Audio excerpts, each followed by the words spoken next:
अस्सलामुअलैकुम। तो आज हम एनएडी यूनिवर्सिटी के एंट्री टेस्ट के हवाले से बात करेंगे कि एनएडी यूनिवर्सिटी के एंट्री टेस्ट का क्राइटेरिया क्या है, मतलब एडमिशन क्राइटेरिया क्या है उनका एनएडी यूनिवर्सिटी का। तो सबसे पहले तो आपको ये बता दूं कि 8 जुलाई से एनएडी के फ़र्स्ट अटैम्प्ट शुरू हो रही है एंट्री टेस्ट की, अंडर ग्रेजुएट की। सही है, ये आपकी टेस्ट की स्टार्टिंग की डेट है। टेस्ट स्टार्ट है इस डेट से आपके। सही। अच्छा देखो, एनएडी यूनिवर्सिटी का जो क्राइटेरिया है ना, वो क्या होता है कि किस हिसाब से उनके यहाँ एडमिशन्स होते हैं। देखो, एनएडी यूनिवर्सिटी इंटर और अपने टेस्ट के स्कोर को काउंट करती है, इंटर के परसेंटेज को और अपने टेस्ट के स्कोर को काउंट करती है। और कितना काउंट करती है? इंटर की आपकी जो भी परसेंटेज होगी वो उसका 50% ले लेगी, और टेस्ट में आपके जितने नंबर होंगे वो उसको 50% ले लेंगे, और उसको आपस में ऐड करके एक आंसर बना लेगी जो कि आपका मेरिट स्कोर होगा। उस हिसाब से आपको फील्ड्स ऑफ़र होंगी। अच्छा, इसका क्या मतलब है कि 50% इंटर को ले लिया, 50% टेस्ट को काउंट कर लिया, और उस हिसाब से आपका मेरिट स्कोर बन गया जिस हिसाब से आपको फील्ड ऑफ़र होंगी। जैसे फॉर एग्ज़ाम्पल एक बंदा है, सही है भाई, एक बंदा है, उसके इंटर में परसेंटेज थी 80। सही है, ये उसकी इंटर की परसेंटेज है, और उसका टेस्ट स्कोर जो था वो भी 80 था। टेस्ट में भी उसके 80 नंबर थे। अब एनएडी इंटर की परसेंटेज को भी 50% लेगी आपकी, और टेस्ट को भी 50% काउंट करेगी। मतलब देखो भाई, 80 का 50% कितना होता है, निकाल लो। 0.5 से मल्टीप्लाई करोगे तो 40 आंसर आ जाएगा। और आपके टेस्ट के स्कोर जो है वो 100 में से 80 आया, अब उसको भी 0.5 से मल्टीप्लाई करोगे तो आपका आंसर आ जाएगा। अब एनएडी यूनिवर्सिटी इन दोनों को सम करेगी और एक आंसर निकाल लेगी जो कि 80 बन गया। ये आपका मेरिट स्कोर है जिस हिसाब से आपको फील्ड ऑफर होंगी। मतलब 80% आपका मेरिट स्कोर है, 80 आपका मेरिट स्कोर है। अब इसका मतलब क्या हुआ, 80 आपका मेरिट स्कोर है जिस हिसाब से आपको फील्ड ऑफर होंगी। फ़र्ज़ करो हाईएस्ट मेरिट स्कोर जो है एनएडी में बना, वैसे तो बहुत ज़्यादा बनता है, अगर हाईएस्ट मेरिट स्कोर बना है एनएडी में, एक एग्जाम्पल के तौर पे 82 बन गया, और आपका 80% मेरिट है, तो 82 से 80 के दरमियान 50 स्टूडेंट्स अगर होंगे ना,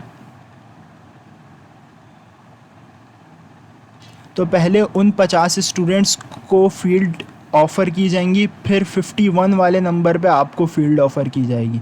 मतलब 82 से 80 के दरमियान अगर 50 स्टूडेंट, जैसे 81.9, 81.8, 81.7, ऐसे करते करते करते करते 80 मेरिट स्कोर पे जब आएंगे, जो कि आपका मेरिट स्कोर होगा, तो उस पर आपके पास जो फील्ड्स रिमेनिंग होंगी फिर आपको वो ऑफ़र की जाएंगी। फिर आप उसमें से चूज़ कर लेना कि आपको कौन सी फील्ड चाहिए।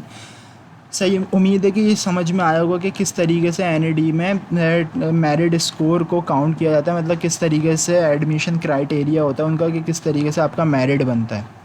अच्छा, इसी तरीके से मेरा एक अपना ज़ाती मशवरा ये कि कम से कम भी ना एनएडी यूनिवर्सिटी के एंट्री टेस्ट में कम से कम भी 65 टू 70% स्कोर करने की कोशिश करना है। ये मैं कम बता रहा हूँ, बहुत कम बता रहा हूँ ये मैं, मतलब समझ लो कि ये बिल्कुल बॉटम लाइन होती है ना, सिर्फ उतना स्कोर बता रहा हूँ, वरना ज़्यादा से ज़्यादा तो जितना भी कर लो उतना अच्छा है।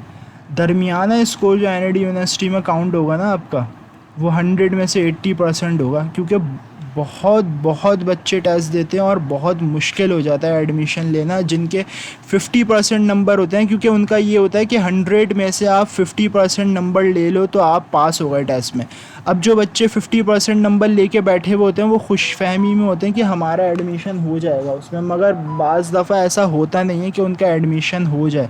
उसकी वजह ये होती है क्योंकि इतने सारे बच्चों के अच्छे अच्छे नंबर्स आए हुए होते हैं, तो पहले उनको मौका दिया जाता है जिनके अच्छे नंबर होते हैं। जैसे एक एग्जाम्पल के तौर पे आपका यहाँ पे मेरिट स्कोर आपका 80 नहीं बनता, आपका 60 मेरिट स्कोर बनता, और एनएडी में सबसे हाईएस्ट मेरिट स्कोर वाला लड़का होता है 90। तो 90 से लेके 60 तक आने तक अगर सीट्स रिमेनिंग होती तो आपको ऑफ़र होंगी, वरना आपको ऑफ़र नहीं होंगी। तो इसलिए कोशिश करना सब लोग के एनएडी के टेस्ट में ज़्यादा से ज़्यादा स्कोर करो। अब फॉर एग्ज़ाम्पल किसी की इंटर की परसेंटेज ख़राब है, किसी की इंटर की परसेंटेज 70 है, अब उसके पास फर्स्ट ईयर की जैसे फॉर एग्जांपल 70% है उसकी, अब उसके पास कोई ऑप्शन नहीं है कि वो फर्स्ट ईयर की परसेंटेज इंक्रीज़ कर सके, मगर उसके बाद टेस्ट में तो ऑप्शन है ना कि वो टेस्ट में मेहनत करे और 90 स्कोर कर ले, तो उसका मेरिट स्कोर अच्छा बन जाएगा, है ना, ऐसा हो सकता है ना। तो ऐसा करने की कोशिश करना कि टेस्ट पे ध्यान देना, क्योंकि अब गिनती के चंद दिन बचे हैं, तो दिन रात एक कर देना टेस्ट पे, क्योंकि यही कुछ दिन है, फिर उसके बाद यूनिवर्सिटी में एडमिशन हो जाएगा, फिर इंजीनियरिंग करने के बाद निकलोगे तो ज़्यादा अच्छा रहेगा। अच्छा, तो ज़्यादा से ज़्यादा कोशिश करना कि टेस्ट पे आप फोकस करो, ज़्यादा से ज़्यादा नंबर स्कोर करने की कोशिश करो। इस आसरे में नहीं रहना भाई कि 100 में से 50% नंबर आ गए तो काफ़ी है, नहीं होता, काफ़ी नहीं मिलेगा एडमिशन, बहुत मुश्किल हो जाता है एडमिशन। हाँ, अगर सेल्फ़ फाइनेंस के फॉर्म फिल किए हैं तो मिल सकता है, वो भी मुश्किल होगा कि मिल जाए, मगर मेरा मशवरा अपना ज़ाती है कि कम से कम भी 65 to 70% नंबर 100 में से लेके आना हर बच्चा कोशिश करे। अच्छा, एक बात तो ये हो गई। दूसरी मैं एक और बात बता देता हूँ, जिसने एप्टीट्यूड की तैयारी देर से करनी स्टार्ट करी है और वो मैथ्स का अच्छा, एक और चीज़ बता देता हूँ, वो चीज़ क्या है,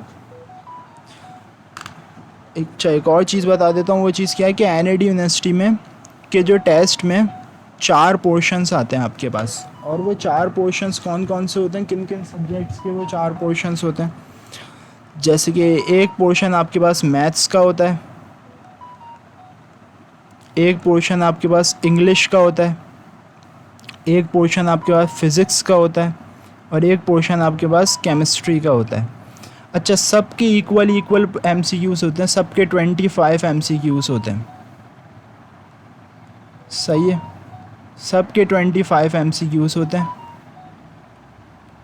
जो कि कुल मिला के टोटल 100 एमसीक्यूज़ बन जाते हैं। अच्छा, बाज़ दफ़ा ऐसा होता है कि एमसीक्यूज़ के आंसर भी गलत मेंशन होते हैं, मगर ऐसा इत्तेफाक होता है कि हो जाए, जैसे 100 में से 2% हो गया ऐसा, या 5% हो गया, मगर बहुत कम होता है। अगर ऐसा हो तो वहाँ पे इन्विजिलेटर्स जो खड़े होते हैं उनको बता देना कि भाई सर इसके आंसर्स गलत हैं।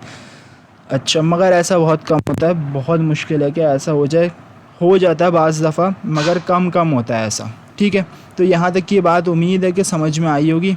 अच्छा, सेकंड चीज़ मैं आपको बता रहा था कि जिसने एप्टीट्यूड की तैयारी देर से करनी स्टार्ट करी है ना, और मैथ्स के हवाले से परेशान है कि भाई मैथ्स में 25% निकल जाए, क्योंकि सबसे आसान होते हैं, मैथ्स में नंबर उठाना, फ़िज़िक्स में नंबर उठाना, केमिस्ट्री में नंबर उठाना, इंग्लिश में भी आसानी होता है, मगर मैथ्स कैलकुलेशन वाला है तो बहुत इजीली नंबर आराम से गेन हो जाते हैं मैथ्स में। अच्छा देखो, मैथ्स में या पूरे एप्टीट्यूड में फ़िज़िक्स हो जाए, मैथ्स हो जाए, केमिस्ट्री हो जाए, इंग्लिश हो जाए, इंपॉर्टेंट चैप्टर्स कोई भी नहीं बता सकता कि आपके इंपॉर्टेंट चैप्टर्स कौन कौन से हो सकते हैं, सही है। तो इंपॉर्टेंट चैप्टर्स तो आपके पास वो होते हैं कि आप अंदाज़ा लगा ही नहीं सकते एप्टीट्यूड मैथ्स में कि इंपॉर्टेंट चैप्टर क्या हो सकते हैं, या फ़िज़िक्स में, या केमिस्ट्री में, या इंग्लिश में। तो मैं अपने हिसाब से आपको चैप्टर्स बता देता हूँ कि जो मुझे लगते हैं कि इम्पॉर्टेंट हो सकते हैं या होते हैं, क्योंकि मैंने भी एनएडी यूनिवर्सिटी का लास्ट ईयर टेस्ट दिया था, तो मुझे पता है कि इन सब चीज़ों से आता है, और मैं और भी पास पेपर्स देख चुका हूँ। तो अगर मैं फ़र्स्ट ईयर की बात करूँ ना, तो फर्स्ट ईयर में आपके पास, अगर मैं फ़र्स्ट ईयर की आपसे बात करूं तो फर्स्ट ईयर में आपके पास चैप्टर नंबर 6 सीरीज़ और सीक्वेंस, सीरीज़ वाला जो चैप्टर है वो इम्पॉर्टेंट हो जाएगा आपके पास। मैं ऐसे ही बता रहा हूँ, लिखते जाना भाई सब। वो कॉम्बिनेशन, परम्यूटेशन और प्रोबेबिलिटी वाले चैप्टर से इंपॉर्टेंट हो जाएंगे, मेरे ख्याल से शायद चैप्टर नंबर 7 है वो, चैप्टर नंबर 7 हो गया। मैट्रिसेस हो गया, शायद चैप्टर नंबर 4 है वो। और कौन कौन से चैप्टर्स, अच्छा ट्रिग्नोमेट्रिक फार्मूलाज को एक दफ़ा पढ़ लेना। और अब सेकंड ईयर के मैं कुछ इंपॉर्टेंट चैप्टर्स बता देता हूँ।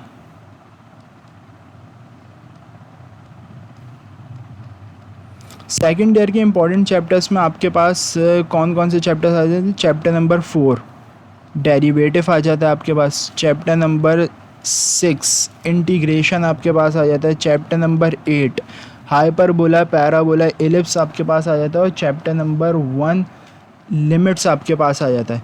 तो 1 2 3 4 5 6 7 चैप्टर्स ये ऐसे हैं कि कोशिश करना कि इन सारे चैप्टर्स को बहुत बहुत पक्के और अच्छे तरीके से पढ़ लेना। और एक चैप्टर नंबर 2 को भी ऐड कर लो, जो कि कॉम्प्लेक्स नंबर से रिलेटेड था, आयोटा।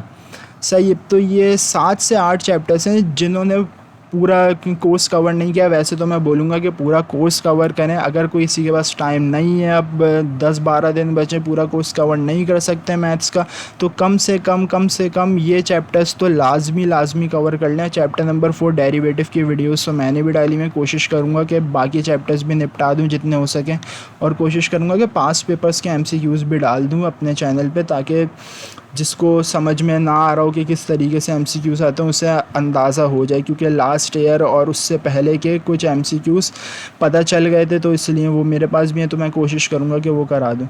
तो उम्मीद है कि ये क्राइटेरिया समझ में आया होगा कि किस तरीके से टेस्ट आता है और किस तरीके से आ सकता है। तो आज के लिए फ़िलहाल इतना ही, फिर इंशाल्लाह नेक्स्ट वीडियो में आगे कंटिन्यू करते हैं यहाँ से।